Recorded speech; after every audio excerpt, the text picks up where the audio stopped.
Dear Esther, I've lost track of how long I've been here and how many visits I have made overall.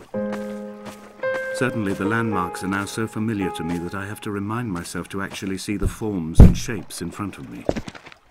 I could stumble blind across these rocks, the edges of these precipices, without fear of missing my step and plummeting down to sea.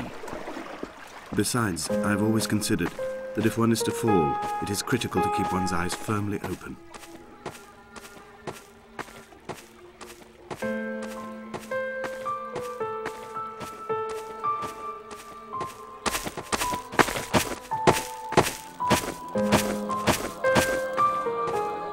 Donnelly reported the legend of the hermit, a holy man who sought solitude in its most pure form. Allegedly, he rode here from the mainland in a boat without a bottom, so all the creatures of the sea could rise at night to converse with him.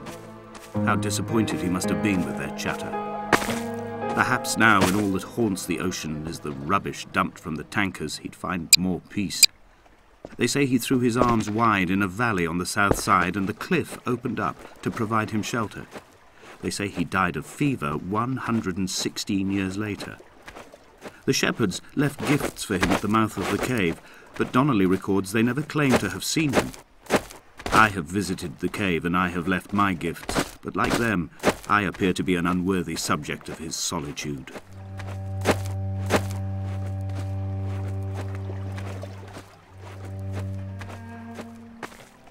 When you were born, your mother told me, a hush fell over the delivery room. A great red birthmark covered the left side of your face. No one knew what to say, so you cried to fill the vacuum. I always admired you for that you cried to fill whatever vacuum you found. I began to manufacture vacuums, just to enable you to deploy your talent. The birthmark faded by the time you were 6, and had gone completely by the time we met, but your fascination with the empty and its cure remained. I find myself easily slipping into the delusional state of ascribing purpose, deliberate motive to everything here. Was this island formed during the moment of impact? When we were torn loose from our moorings, and the seatbelts cut motorway lanes into our chests and shoulders, did it first break surface then? When someone had died or was dying, or was so ill they gave up what little hope they could sacrifice, they cut parallel lines into the cliff, exposing the white chalk beneath. You could see them from the mainland or a fishing boat, and know to send aid or impose a cordon of protection. Wait a generation until whatever pestilence stalked the cliff paths died along with its hosts. My lines are just for this: to keep any would-be rescuers at bay. The infection is not simply of the flesh.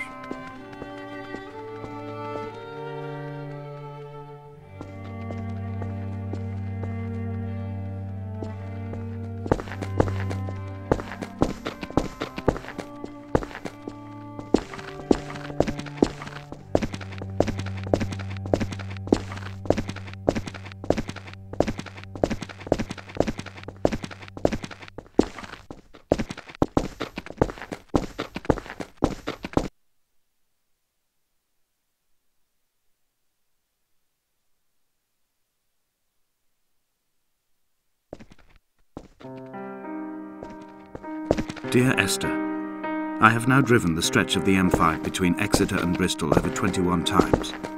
But although I have all the reports and all the witnesses, and have cross-referenced them within a millimetre using my Ordnance Survey maps, I simply cannot find the location.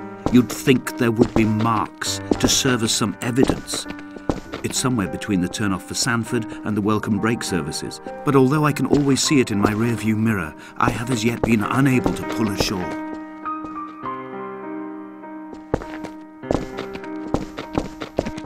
I had kidney stones and you visited me in the hospital. After the operation, when I was still half submerged in anaesthetic, your outline and your speech both blurred. Now my stones have grown into an island and made their escape, and you have been rendered opaque by the car of the drum.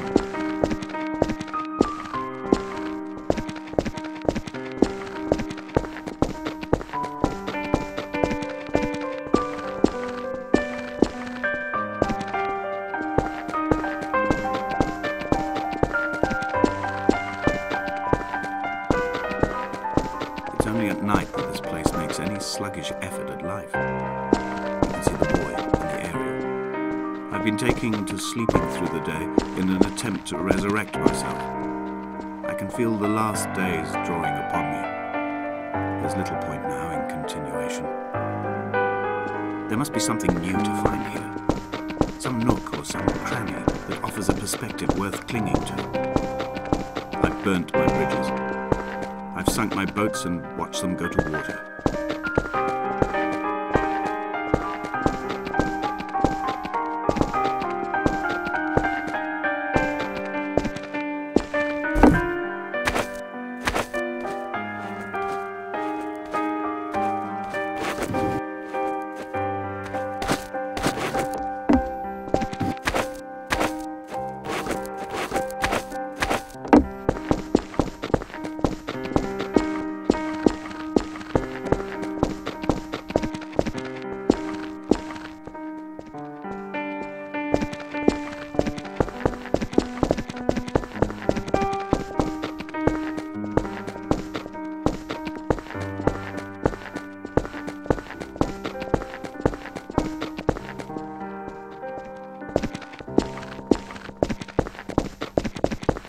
Begun my ascent on the windless slope of the western side. The setting sun was an inflamed eye squeezing shut against the light shone in by the doctors originally in the early 1700s. My neck is aching through constantly craning my head up to track the light of the aerial career. I must look downwards. The first habitual shepherd was a man called Jakobsen, from a lineage of migratory Scandinavians. He was not considered a man of breeding by the mainlanders. He came here every summer whilst building the bothy, hoping eventually that becoming a man of property would secure a trestle him a table wife we spread wallpaper on in our first home. Donnelly records A folding chair. I laughed at you for bringing some disease from his malcontented girls and died 2 years after completing it. This diary, the bed with the broken springs. White lines When you sleep, you have to remember not to dream. A change of clothes, Donnelly's book, stolen from Edinburgh Library on the way here. I will burn them all on the last morning and make an aerial of my own.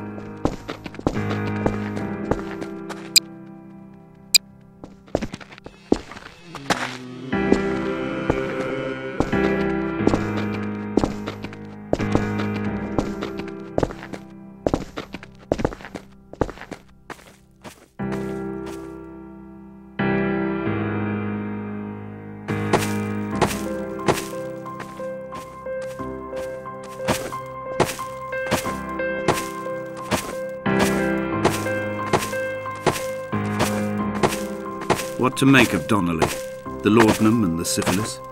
It is clearly not how he began, but I've been unable to discover if the former was a result of his visiting the island or the force that drove him here. For the syphilis, a drunk driver smashing his insides into a pulp as he stumbled these paths, I can only offer my empathy. We're all victims of our age. My disease is the internal combustion engine and the cheap fermentation of yeast.